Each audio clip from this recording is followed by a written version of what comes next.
What is up, everyone? Welcome to episode 4 of the Until Jacksonville podcast. A Georgia fan and a Florida fan get along just well enough to run a podcast together. And my oh my, right now it is 9:52 p.m. on Saturday, September 6th.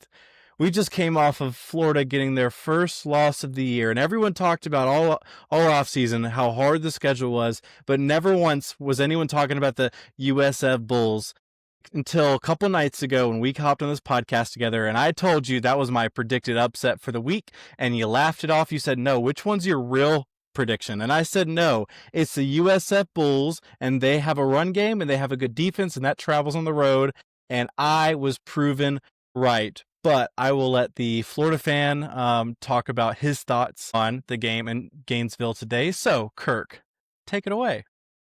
Thank you so much for that softball to the face. So, man, first of all, wow, Billy Napier is the worst play caller in Florida Gators history. And that's saying a lot. I said this before we started the season and we did an intro to week 0 podcast, I believe it was. I said we have all the talent in the world, which I still believe to be true, but we don't have the coaching. We have a horrendous play caller in Billy Napier. The thing that he does best is recruit. But unfortunately, recruiting does not win games. It just makes you look really good in the offseason and builds hype for you. So we've had a lot of hype. There's just been so many bad play calls in that game. But also, I think there's a couple factors. I think, number one, Florida came out flat. I think everyone can agree to that. I don't think Florida put their best foot forward, and it looked like Florida was really themselves. They came out super flat, and I'm not trying to use the excuse of like, oh, they're looking ahead to next week, but next week's a big game. So it could have been a factor, but I think it's a mix of, I don't know, just not being prepared. And also the side fact that you're right, that USF is a better team than I gave credit for. USF is pretty dang good. And I did not think they were that good. So yeah. Yeah, no, I was impressed with them week 1 against Boise State last week. They had a very good defense, and they took advantage of certain situations. Byron Brown was able to make enough plays with both with his legs and in the air, and they had a consistent run game. And I thought going into this week, I don't know, obviously, as hard as Florida's schedule is top to bottom, USF was never in the conversation of one of the hardest games. Not even the top 10 of the 12 games. Not even considered, and I would argue from a Florida fan side at least, it wasn't even considered a game that we should even consider being concerned about. Yeah. And so I thought it was a perfect trap of, oh, you think the season really starts next week when you go to Baton Rouge. Right. Obviously, like I said, good defense. Byron does a lot. And it just kind of felt like it had that flavor of, because this week was not obviously stacked with great games. Right now we're watching the Oklahoma-Michigan game. I believe that's the only ranked matchup from today. And going into these weekends, people are always like, oh, guys, this is when you need to do the yard work. This is when you need to go to the park with your wife and child or go to a pumpkin festival. Like, this is when to do it because later it gets better. But these are always the weekends where there's at least one, if not multiple. Clemson got close to getting got. There's a couple others there that had some close games. I mean, even Georgia kind of was slow. It never really felt like we were going to lose it, but it was just we weren't putting them away. I think the rain and all that had to do a lot with it. But yeah, for Florida, this game, I had a lot of issues with it. And I would even say offensively, it felt like, especially that first half, it felt like y'all were moving the ball at will. It felt like every other play was a first down, if not every play. Moved the ball great, both on the ground, in the air. It just felt like it was a well-oiled machine. But then you'd get down to the red zone and stall out, kick 3. And it's like that just kept happening. In USF, it felt like offense was a lot harder, but they were getting those first downs and moving the ball, or at least, pinning Florida deep at the very least, not just going 3 and out and giving them good field position. So I feel like USF did a good job there, but I think, honestly, one of the biggest differences in this ball game was discipline. I think we can get into the play calling here in a second, but I think the discipline, I think you finished with 11 penalties, 12 penalties for 120, 130 yards. Especially that last drive of the game, you got them pinned back in the 10-yard line, and you got a defensive pass interference, which, that happens. And then you get a stop on a run play, defensive line pulls out a Jalen Carter, spits on the guy, but he's on the ground, just spits on him, gets ejected, Same. another 15. Suddenly they're on the 40-yard line, and you're like, holy Yeah. crap, they have 2 minutes to work with here. And then at that point in the game, they had so many runs and they had so much time of possession that as the game wore on, your defense just can't be on the field that long. And that's when it added up to Florida. And so that at that point, it was really just, hey, let's get a couple first downs. I liked their play call of kind of doing an RPO, get to a hitch route, get a free 8 yards when Mhm. everyone's expecting run. So I think play calling for them was really good there. But yeah, for Florida, it's kind of like we talked about, like you were saying, going into week 0, we're talking about you always have random, we have too many guys out on the field, or Yep. we have 2 people with the same jersey. I could Yeah. think of a crucial time where I believe it was a 3rd and short and had 12 men on the field. I could Mhm. think of another time where there was something with a punt. I don't remember off the top of my head, but wasn't there a time where USF was going Yeah. to punt and y'all had some type of issue with that? Was there was a penalty? I remember. I can't remember exactly. I But don't I remember remember. there being a time where they were about to punt, and there was some type of procedural penalty like that, where it Yeah. was either illegal formation or it was something I can't remember now looking back on it. But it was little things. But then also even going into that last drive for Florida of the game, it's Yeah. about 2:45 left in the game. You're up by 1. They only have 2 timeouts. You're thinking we can at least take away their timeouts and get us past the 2-minute warning. Incomplete pass. Then they get a run, call timeout, another incomplete pass, which if that would have connected, that 3rd down, if that would have connected and it was a touchdown, Billy Napier, you'd be talking about how elite he is at play calling. It's one of those situations where if it Sure. hits, I wouldn't be, but or a lot of not Gator elite, fans but would. but people would give him credit. It's like, A lot of wow, Gator fans that would, yeah. was gutsy. The guys in the booth would be saying that's a gutsy call, but man, and Yeah. now you're at the very least in field goal position, even if that's not a touchdown there. Right. But it's incomplete. There's 2:40 left in the game. They still have, I believe, they still have 1 timeout in their pocket and the 2-minute warning. And then the penalties kind of just give them a jump start on the drive. But it was again the little things with Florida. It's not the top end talent. It's not the ceiling of the team. It's the little things of little penalties, not being disciplined, play calling. It feels like a little step, but that to me in coaching is such a huge aspect, and why Oh, there yeah. are some teams that are always at the top of the sport. Yes, they have the talent, but when in a situation like that, a player doesn't Mhm. spit on a guy and give him a free 15. You run the dang ball on when you're trying to melt down the game when you have the lead. And so, yeah, I mean, Right. if I felt like it was embarrassing. So, as a Florida fan, how are you feeling? I know we texted a little bit about it. How are you Uh-huh. feeling about Billy Napier? Obviously, if he wins out from here on out, then everything's great. No one cares. But if Yeah. you can lose to USF, I feel like no other game on the entire rest of the schedule feels safe. For sure.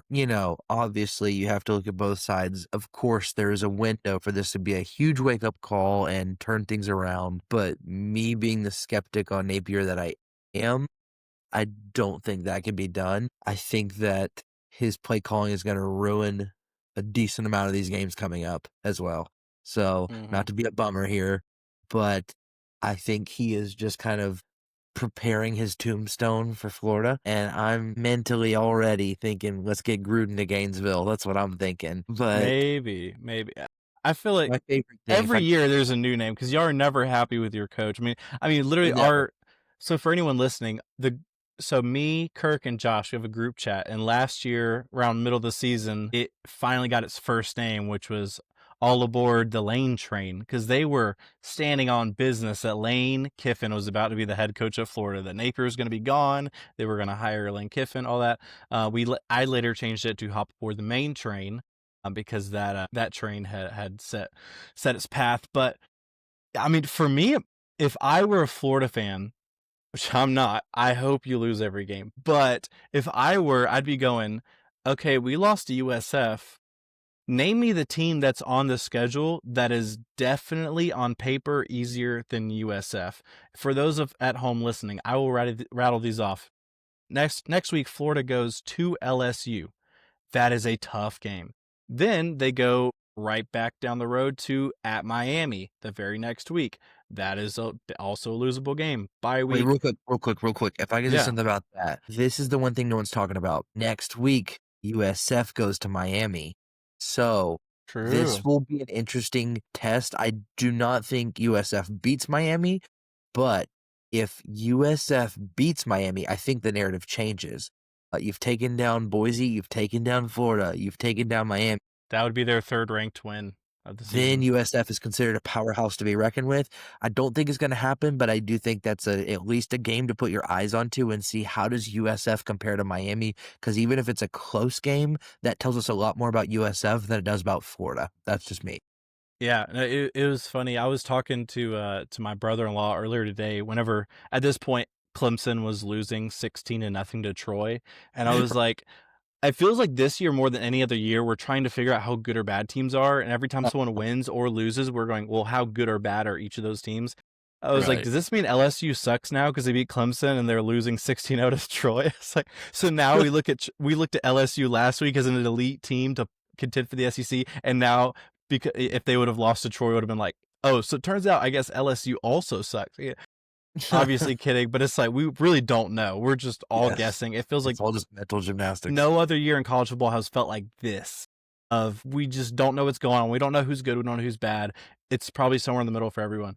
But yeah, for those of you at home listening to this Florida schedule, at LSU, at Miami, bye week. Then you got, which I would say it was number one Texas. Now that we'll see, but Yeah. Texas comes to Gainesville, at Texas A&M, Mississippi State at home. Which even then I would say, well, that's definitely winnable. But even they're beating Arizona State last I saw. Yeah. So that's not a Still a layup. That's toss-up. not an Yeah. easy game. Right. Bye week, obviously the Georgia game in Jacksonville. But that's an easy win, but besides that one, I don't know. Yeah, yeah, we'll see. Man, so well, bad luck for you. I've gone to, I believe, 4 or 5 Georgia Florida games, and I've never gone to one and lost. I just knocked There on you wood so go. it won't be jinxed. Hey, man, So, you guys and almost lost to Austin we have P the today. tickets.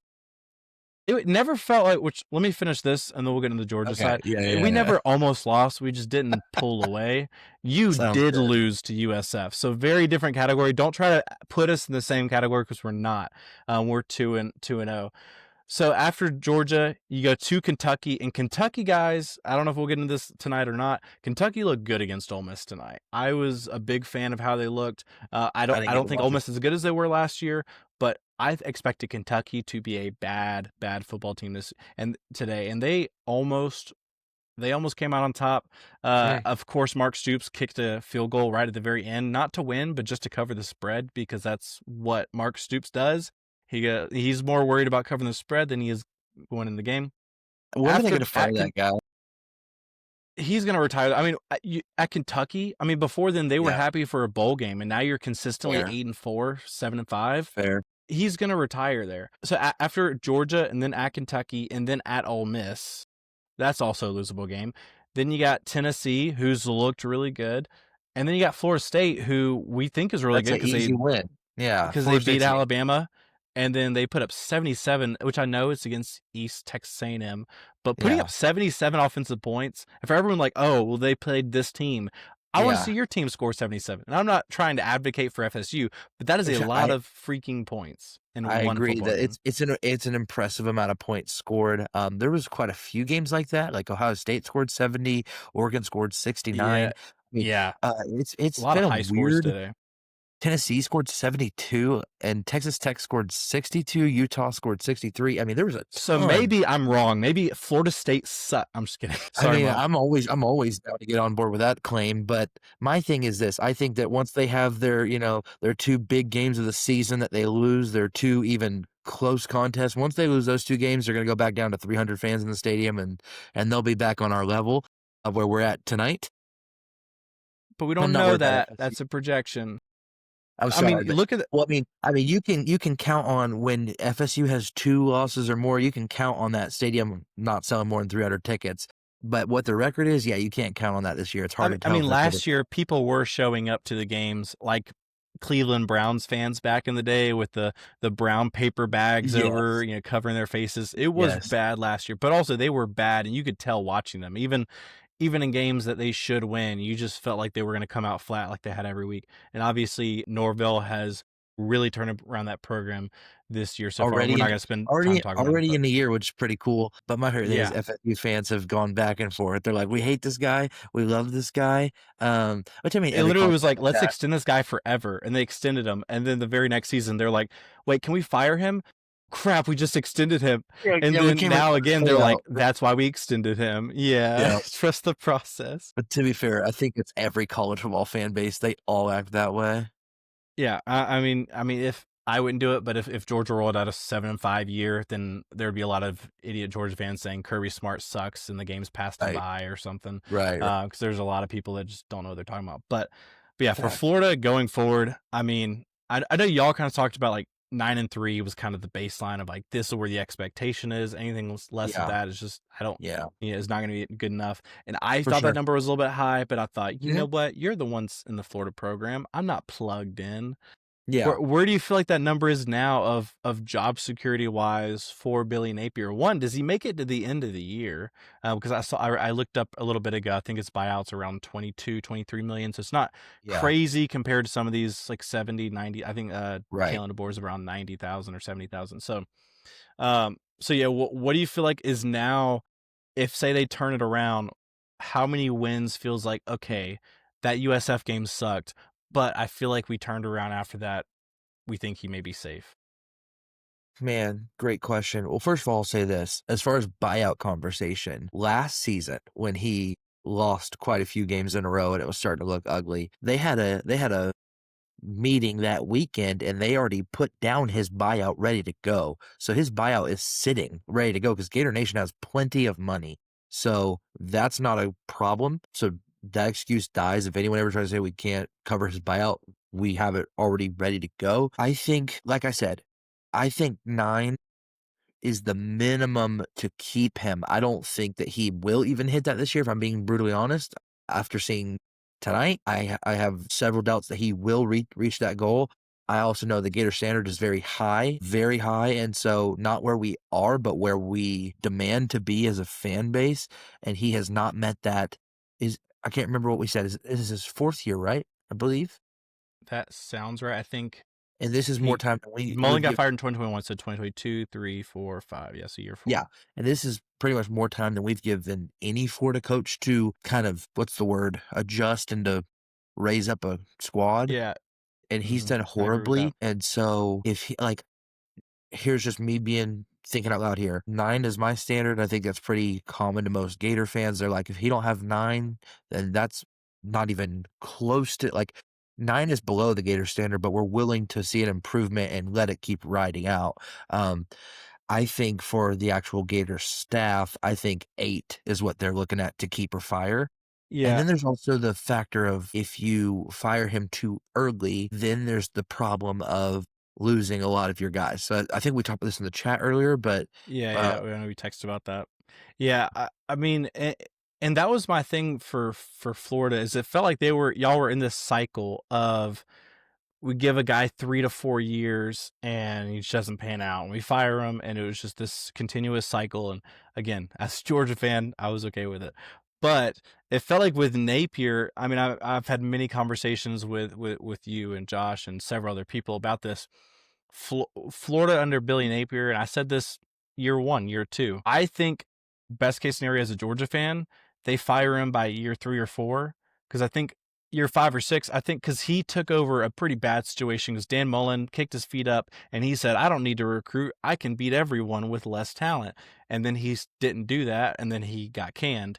And I think under Billy Napier, I feel like he was doing a lot of things the right way. And there were certain things that Florida didn't have, just even talking about facilities and stuff like that, just that measured up with the rest of the SEC on average. And so he helped a lot of that and the dorm situation and recruiting started getting better, but it's still not an overnight thing. Even into which I say that, but also in the portal era, we've seen teams within 1 or 2 years just absolutely flip a switch. So maybe he isn't. Maybe he's doing it what we thought was the right way 5 years ago, but that's not the right way anymore. But also, you're sitting here now. How many elite coaches are out there right now that you think confidently that Florida could hire them right now and they would leave where they're at. Obviously, someone like Gruden could be thrown out there, Mhm. but we don't know he'll be successful in college. We don't even know if he'll be interesting at Yeah. head coaching in college. Putting him aside, I don't think Lane Kiffin will just leave Ole Miss. I think if he does, it's probably for Alabama or something. Mhm. Other than that, I don't really know who you look at as they would come to Florida and they would be an upgrade over Billy Napier.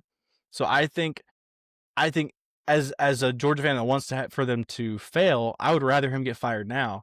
But I think if he's there 3 years from now still, I think that Florida's a much better program than they are right now. But it just Mhm. takes time to build up something like that, and I don't think Florida Gator fans have the patience for it, which if I was a Florida Gator fan, I wouldn't have patience either. I'd be like, it's year Yeah. 4, it's your guys.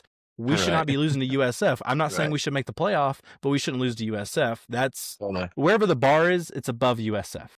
Mhm. Agreed. So it's never-ending cycle. The thing I will say I'm the most excited for, I got only like a minute in, and then we started this podcast.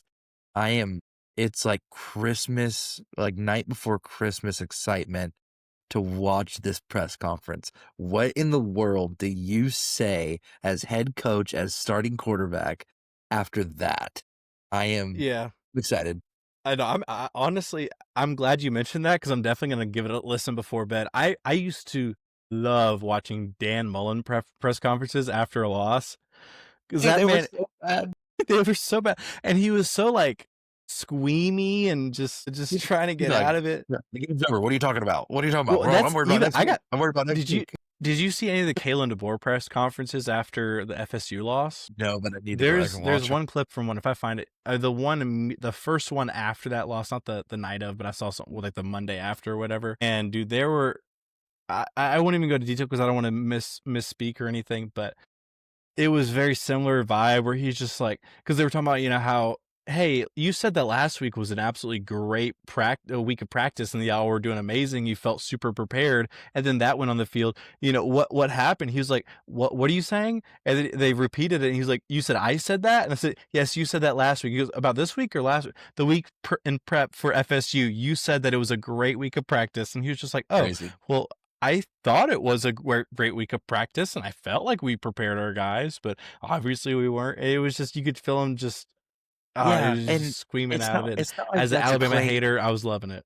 Yeah, and it's not like that's a claim that you can't walk back from. You can look at that claim and go, "It was a great week of practice, but we sure didn't show it in the game." Like, that's all you have to say and keep pushing. And, like, Yeah, the minute I did hear the Gators one was really funny, Napier sounded like he, like, got canceled on the internet and was putting out a PR claim. He's like, "I take full accountability for this loss." And I'm like, "Well, you weren't playing in the game, but thanks, I guess." Like, it was just weird. I'm excited. I wanna hear what Lagway has to say because, man, he did not look that good tonight, in my opinion. yeah. No, he had some bad moments. I feel like USF did a good job of making him uncomfortable, They and did. I mean there were times where guys got open, but there were also times where they really kind of clamped up Florida. And I don't know if that's scheme, if that's just man on man. They were winning. Obviously, I haven't seen the Yeah. full 22 tape, so it's hard to know. But it felt like, again, it felt like Florida's offense was just easier than USF's, but Mhm. it wasn't as successful, if that makes any sense. It felt like it Yeah. was first down, first down, first down, second and short, first down. And then all of a sudden you hit a flat tire and you'd kick a field goal or punt. It felt like USF was grinding every first down, but they just kept getting first downs. They kept moving the ball. And I think they did a great job of that. So huge credit to them. But It man, wasn't yeah, until, like, the last 10 minutes where I was like, "Man, I think we might lose this game. There's no way yeah. we're gonna lose this I game." literally, I was in in denial case the whole thing. anyone missed the last pod, last week famously we got towards the end of the podcast. We were talking about how this is a down week kind of in college football, and I was like, "What's your upset of the week?" And I pitched USF to go up to Gainesville and win, and he was laughing. He goes, "Okay, what's your actual upset?" And I said, "No, that is my actual upset. I think USF goes and wins." And so as the game started going, and even just with Florida not really putting up points, I was thinking, you know, I think USF may get this. And they were just doing good Yeah. enough running the ball, moving the ball. I was like, I think USF could do this. And so second quarter, I checked the Riverside app and made sure to look up and see if the clip was cut out. And so I went ahead and cut out that clip to post, and now it's on social media. But I went ahead and had it prepped in like the second quarter because I had faith, brother. I had faith. And then here we are, and I was just holding on to my breath until the very last snap because I was like, I really want to upload this, but I don't want to do it until we lose, just in case, because then I'll look like an idiot. But either way, say Florida blocks that field goal and Florida still wins. Do you feel any better? You know, as a Florida fan, do you feel like, well, at least we got the win? I'm sure there's a level of that, but you still don't feel great if that field goal gets blocked and Florida ends up holding on by a point. Oh, yeah, no, I still wouldn't have felt great about a win there. I mean, I'd have been very happy, of course, because better for our record at the end of the day. Our ranking might not shift in that sense. But at the end of the day, it was like that game was still extremely ugly. You gotta figure out something in practice that next week. So yeah, I still wouldn't be happy with a win. Bro, someone needs to put USF in like the top 15. They have freaking earned that. I think have I mean, to not even rank them at all after destroying the 25 ranked team. And then now, I mean, you got at least I'm sure they'll put him at like 23 or something. yeah, because we But were 13, so we had a pretty high rank. Yeah, man, what a day! What a day! What a day for college football. I'll talk a little bit about the Georgia game because I know you kind of mentioned that. I assume it was on ESPN Plus, so I assume you didn't watch any of it. Of Just course going on not. them there. Well, I thought you guys were actually gonna do a little bit better than you did, so I figured I shouldn't watch it. Well, I thought so too. So, I mean, this is kind of the flow for. So, I guess I'm trying to think of kind of where to start this because every time I'm about to start a sentence, I kind of go back a whole section of stuff. So, last week, let's just start with last week. So, last week we played Marshall, very vanilla, just leaned on him a lot of the game. Didn't really show too much. And a lot of Georgia fans that don't know football are saying, well, we suck. Our offensive coordinator sucks. Our quarterback sucks. We're not pushing the ball downfield. If you watch, every single play, they would have the corners at 9-10 yards depth, and they'd have one or two safeties deep. They were in like cover 3 or cover 4 the whole game. In fact, there was a 2-minute situation. We were so vanilla in a 2-minute situation. They were only rushing 3 and dropping 8, and we ran 4 verticals twice in a row. I'm pretty sure, as someone who's making, I guess, north of $1.5 million a year to call offensive plays, he knows more plays than 4 verticals. I know more than that when I played Madden or college football. But it was like, we're not putting a dang thing on tape until we go to Knoxville, Tennessee. And they were just leaned on him. And last year, when we played a bad team like a UMass, and we just needed to lean on him and be vanilla, we could not do that. We could not run the game good enough to be able to do that. So last week, we were able to do that. Great. This week, it was similar where they didn't really stop us a whole lot, but it felt like there were several situations where we kind of stopped ourselves. That we fumbled twice, which it was a super rainy game. At halftime, there was a rain delay that lasted 2 hours. So halftime, instead of being 20 minutes, was 2 hours. And then that second half, I mean, I could put on one hand probably how many pass attempts were in that second half. I mean, it was, we are going to just run the ball and get out of here. And there was a one point where I think probably the worst moment of it was we got to the point where right before half, we went down the field and we were within the 5-yard line. And we had, I believe, 8 total plays that were and goal. And we didn't punch in it, which, to be fair, the clock was like underneath 10 seconds and we had no timeouts. So it was very kind of catch and throw type situations. You're just trying to stop the clock. There were 2 plays that were dropped. One by the running back. It was kind of slightly behind him, but definitely still catchable. There was another one that went to Zachariah Branch, but the DB is like kind of like went through his hands and it still hit the cornerback in the stomach. But you know, when like someone tips it, I don't really blame him as much for that because someone tips it, it's even just awkward to catch. So, but it kind of like hit him in the stomach and bounced out. And then they ended up running it on the last snap before half and ended up not getting it. And in fact, I'm really upset about we had a guy get injured, a tight end which I don't know how much you follow Georgia, obviously, but we have a very stacked tight end room. I mean, 2 to 3 guys every single class that are highly, highly ranked. Yeah. And there's a guy named Ethan Barbour. He's a true freshman and beat out 2 guys above him class-wise. That one has been here 1 year more. The other one has been here 2 years more. And he started at tight end as the tight end 2 in 12 personnel. on day one, snap one of the first game. So he's really good, but in that he looks like he probably broke his ankle. From what I heard, people that were there, his ankle, his foot was not aiming where it was supposed to, and so he's probably out for the season, at the very least, quite a while. So I was very unhappy to hear that, but. Other than that, it was a wet, rainy game, and Georgia just kind of ran it. And when they passed it, it was a quick wide receiver screen or something kind of just quick game. I think one thing that Gunner that I would say really does need to work on. I was worried about him not being able to, because I think Carson Beck was a great processor. Carson Beck was really great at playing on time, of clicking through his reads, and when guys weren't open, it's like he didn't really do a whole lot. Gunner Stockton's great at kind of those moments where the plays breaks down and a guy is, edge rusher's coming off the edge. He can make a guy miss and get you 9 yards on 1st and 10. Yeah. But he's done a great job these first 2 weeks of clicking through his reads. But there are several times where he checks it down to the running back. But if he would have waited 3/10 of a second, half a second longer, there was a deep dig that was coming wide open. And a lot of times, which Carson Beck was very similar when he first started at Georgia, there were a lot of plays that you look on tape and go, well, if he would have waited one more second or half a more second, this would have been wide open, but he was just taking the first available thing, which is kind of what Gunner's done. One thing that Kirby Smart said in his press conference was that he's been very confident in practice, but hasn't really showed that in game. But I would rather have that, I think, than he has 4 interceptions through 2 weeks. So Yeah. other than that, he's taking care of the ball. But also, again, we're playing these lesser than teams that are dropping a lot into coverage.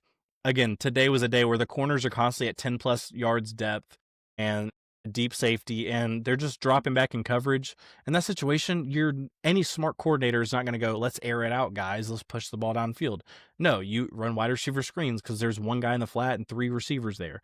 And you run the dang ball, and you do things like that, which is smart play calling, but people get frustrated because they want something exciting and spicy because they're like, oh, Mike Bobo sucks, because people think Mike Bobo sucks. But he doesn't. Is he the best in the league? Probably not. Is he the best in the country? Probably not. But does he suck? No. He's making a lot more money than you, whoever you're listening, and you're a Georgia fan sitting at home saying Mike Bobo sucks. He's making more money than you playing calls, so just stick with Madden, stick with EA College Football. You don't know football better than Kirby Smart. I promise you that. So just trust the process. He's won us 2 natties. Let's just give him a little bit of benefit of the doubt. At least we didn't, sorry to say this, at least we didn't lose to USF today, okay? It was ugly. Like, I needed that another time. Yeah. But in that game, it never felt like, oh, we may lose this. It's like we went up 21-0, and then it was 21-3 for a while, and eventually it was 28-10. They never felt like, oh, they're coming back in this game. Or I think it was 21-6. But it was a point where they never were like, oh, we're about to lose this game. But it was just, we melted on the clock. At one point, they drove it down. They got it down to pretty much the goal line, and we stopped on a 4th and goal. And we had a 99-yard touchdown drive where we probably passed it once or twice. And it was just run the ball. And we're just leaning on a melting clock. So if anyone is expecting Georgia to try to put up 70, that's not Kirby Smart. Whenever he starts the game with a cupcake, he's going, hey, we're going to be as vanilla as possible, and we're not going to give Tennessee a single thing to prep for other than running the ball and a wide receiver screen.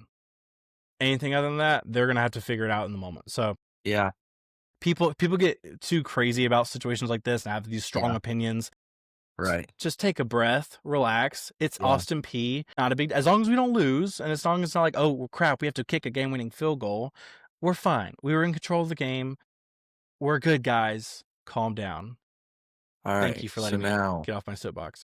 Let's do 30 seconds each game. I'll go ahead and just say what games are starting or they're playing out right now. I'll give you a current score and where they're at in the game. Let me know your thoughts on how you're feeling about this. I'll say mine, just about 30 seconds per each game, and then we'll go ahead and call this a recap. So right now, there's 6 minutes left in the second quarter. South Carolina State is beating South Carolina 3-0. Whoa! Wait, how much time is left? 6 minutes left in the second quarter. What? Man, Pretty ugly, that pretty game ugly. started so late because it's supposed to be like a 7 kick, and they've Oh, gotten weather delayed. So every time I checked the wow. score, it hadn't started yet. So many weather delays this weekend. It's crazy. Oh yeah, horrible. The whole So many East different Coast is just demolished. yeah, pretty much. They're losing 3-0 in the second quarter. It's pretty wild. Can I just laugh for my 30 seconds? Man, Yeah. okay. Without looking at the stats, without watching any of the tape, I could tell you it was probably the issue. I Oh, guarantee time out. you, I just wanna say also South Carolina State has the ball right now too, which makes that even funnier. Just wanted to say that part too. man, my analysis probably is that South Carolina, and I've said this every single podcast about talking about South Carolina, is my biggest concern is that offensive line. When you play lesser than competition, if you have a competent offensive line, you're able to lean on them. And even if it's not your scoring touchdown every drive, you're able to just keep the ball, score touchdowns. So South Carolina just scored as I'm talking about this. So maybe they got a defensive touchdown. If so, Yeah. good for them. They could probably hear All me the hype clapping from here. all the hype is back. All the hype is back. So everything we're saying, scratch the past 30 seconds. But I mean, offensive line needs to get right, and so far it Yeah. has not looked great to me. And until they get the offensive line either figured out, or maybe they don't. Mhm. If you're just not good, you're just not good. But they have a lot around them. They have a really good defense, especially defensive line. They have a really good quarterback. They have a really good couple weapons. But if they cannot run the ball and they cannot protect Lenore Sellers, it's gonna be a long season for the Gamecocks. So I Yep. guess we'll see if they get past South Carolina State. But so far, not looking great. This one really interested me. There's about 5 minutes left in the 4th quarter. Louisiana Tech is losing to LSU, but it's only 20-0. I mean, I was looking at the stats as I was about to make my analysis, and I realized I would have been completely wrong. I was gonna say I'm sure they're just running it a lot, not having a ton. Maybe it's rainy as well. Garrett Nussmeier has 41 pass attempts against Louisiana Tech, and That's Louisiana Tech is driving right now. I don't.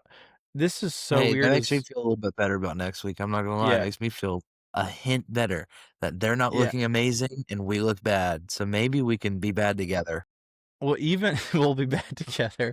Y'all will just be out there and be like, okay, can someone score a point just so we can get out of Yeah, here? It's exactly. getting late. Whoever can get a field goal first wins. Yeah. First to 3 is gonna be the winner. I mean, yeah, I mean it's weird because like LSU beat Clemson, and so we think we're LSU's elite, but Mhm. Clemson didn't look very good against Troy, so maybe neither of those teams are elite. Maybe LSU's about where they have been, a good Right, program, but like but the not a great one. Right. 6th ish in the SEC, 5th in the SEC.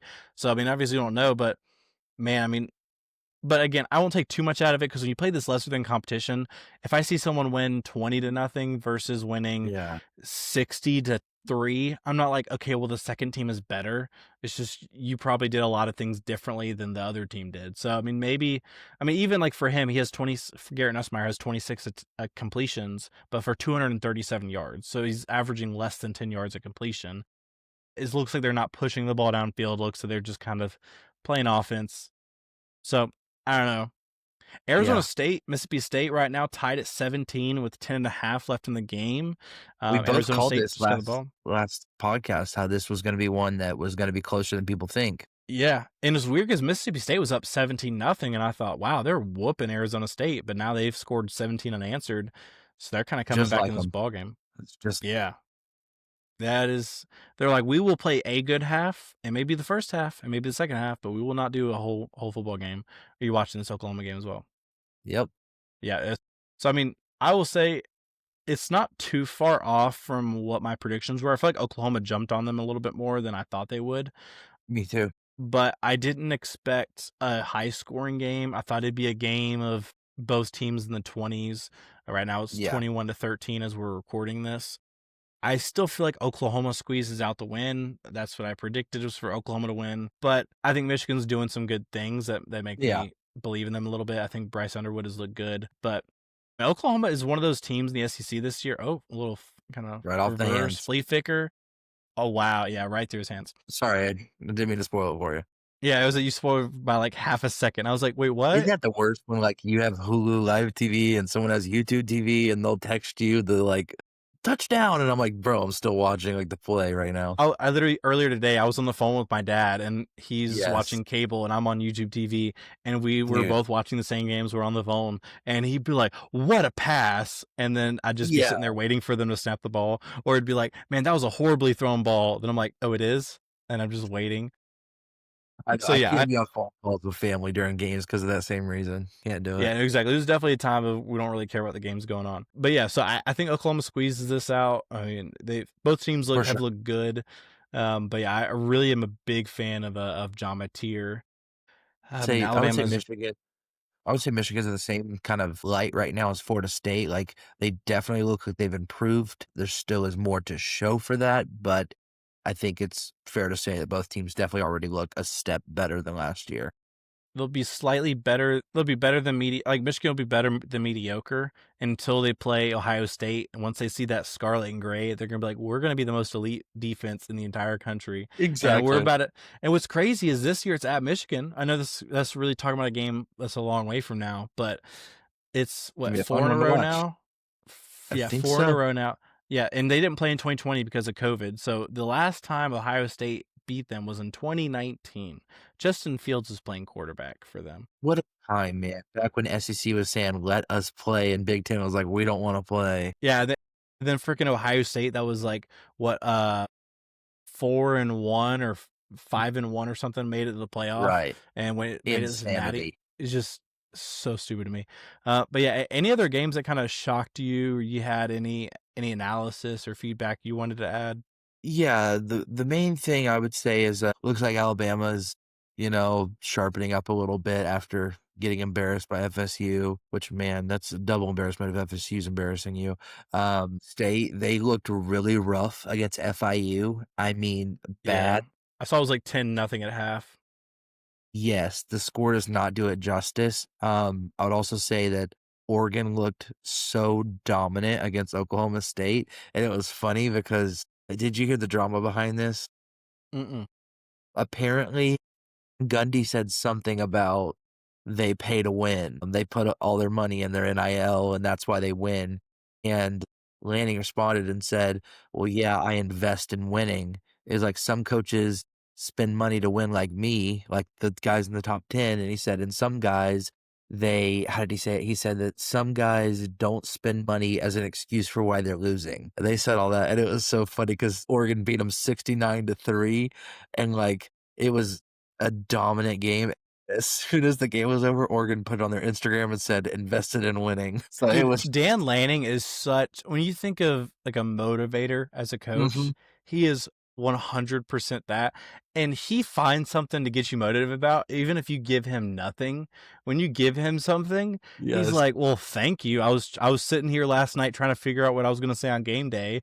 Yeah. Thank you. You provided what I needed to for you, so I appreciate that." Yeah, so I mean, yeah, Oregon has looked really good. I mean, that was one of those that you were like, "Oh, Oklahoma State, maybe they kind of make this interesting." Was Yeah, never I was did never not know that. the drama going into it, therefore, I recant my statement. Had there Yeah. been no drama, I think there would have been a little bit closer of a game here, but Yeah, Oregon if I just would have was been bad. told, "Hey, Mike Gundy said something towards Dan Lanning that gives him bulletin board material," I would have Yeah, said, Oregon by "Okay, well, 100. Ducks, yeah, Ducks by 100. Never mind. What's the point spread? It's not enough. Oregon Right, by right. 100." I will say, if you didn't watch it, there's two games that I watched at the noon window that were really fun to watch. One was a defensive match. The other one was an offensive match.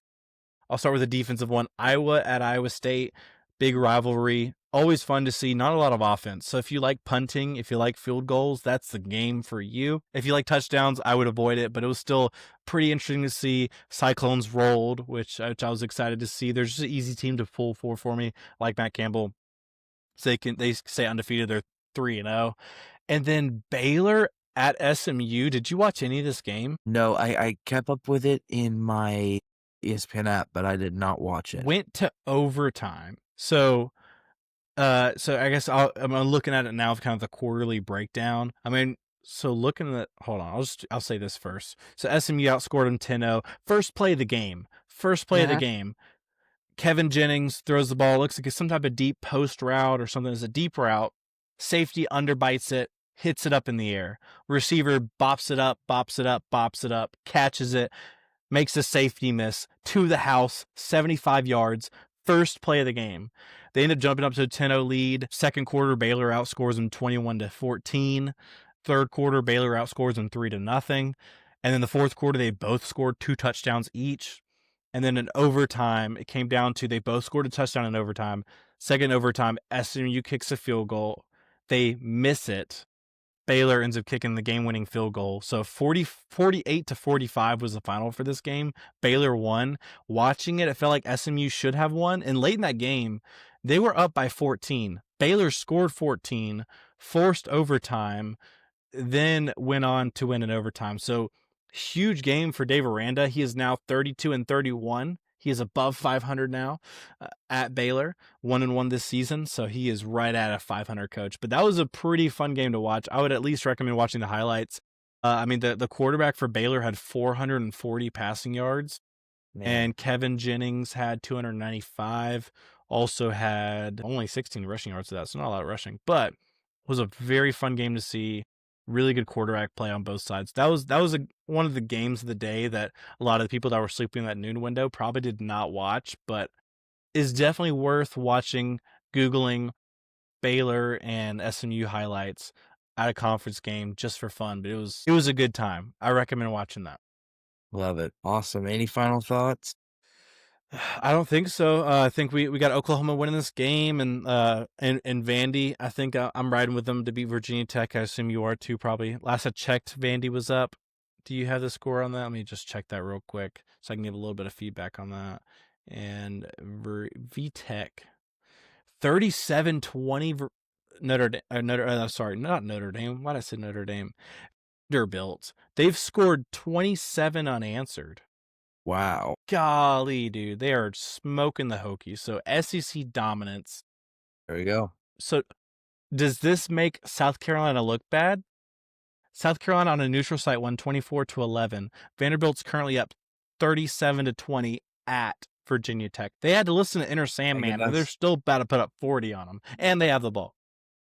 I think so. If you're a South Carolina fan at the SC State game right now, you're sweating, and you see Virginia Tech is sucking to the Vanderbilt. You're like, man, are we a bad football team? So yeah, a lot to evaluate there. But yeah, this was super fun. I enjoyed doing the kind of fresh reactions podcast. It's so fun. It's so enjoyable. I gotta keep doing this all night. This is the first one that had no script of any kind.